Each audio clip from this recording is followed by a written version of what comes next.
Hi, okay, here we are. Today is February 23rd, Sunday. And today I thought I'd show you my Dumas Tuna Clipper. It measures 37 inches long. When you're finished, it's quite an exceptional model, I will say that. It is plank on frame construction. It takes a while to go through the process of planking, but the end result is really quite nice. The kit is quite simple as far as in what comes with it, and there really isn't much that comes with it. Plans, of course. Plans are a little bit vague. They're old and faded. Again, I bought this kit back in 2012, so potentially they have updated the plans and made them a bit more visible, a bit more legible. But it's the end result is really quite nice.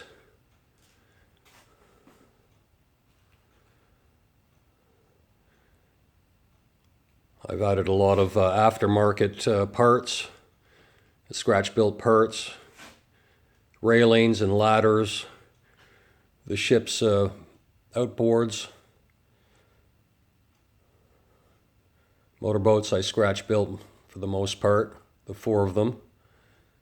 It's quite a lengthy process, but certainly fun. And you can see there's I guess a basket, I'll call it, and I put some fuel tanks in there and rope and things like that.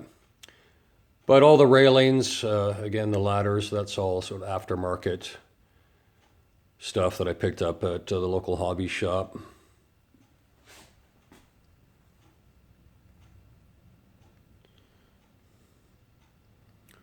The net is something I picked up at a fabric store, and a strand of beads as well that are the flotation for the net.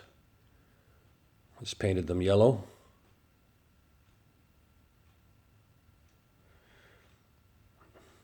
There's certainly a lot more that I could do to it as far as detail, adding detail, but I sort of moved on with it. You can see the winch or the windlass there. That's all scratch built with lighter parts and wood parts, plastic pieces, evergreen plastic parts. Coming to the front.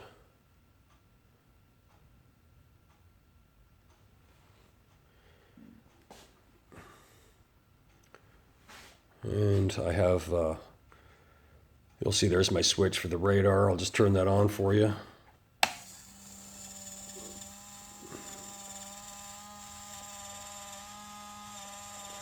Adds a little something. And also I did have a plan at one point to put in an M-tronic sound module. And probably get to that at some point.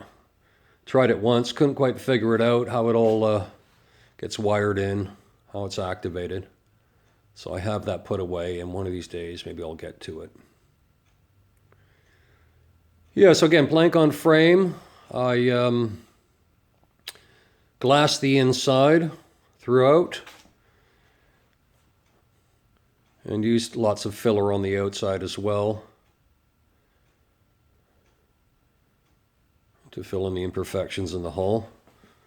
But there's a nice sort of look at it, nice profile.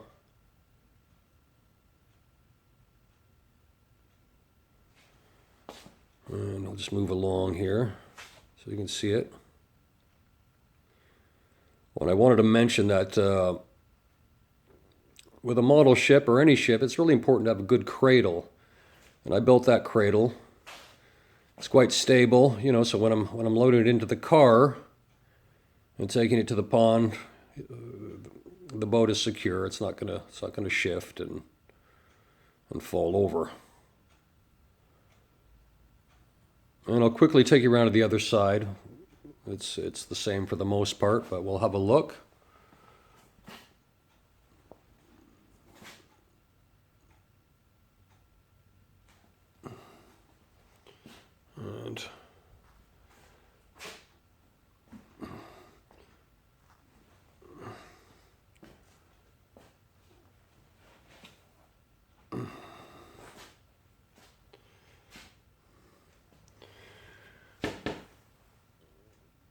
And I put glass in the bridge, of course, for the windows.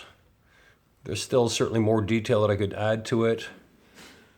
But there kind of comes to a point, it's like, okay, it's time to move on to something else.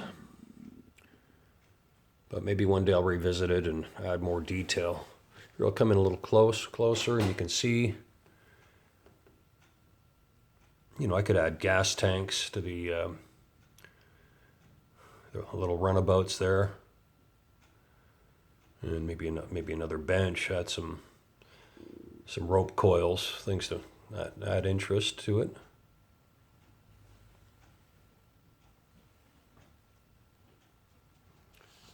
Oh, I have a visitor. And it's time to, I think it's time to pause the video because my son has just come in the door. You can edit that out though, right? I'm going to leave it. Okay, well, thank you for watching, and please give me a like, a thumbs up, subscribe. I will aim to post every Sunday. The next video I'll show the inside and the running gear and the motors that I chose on this model. Anyway, thanks for watching. Take care.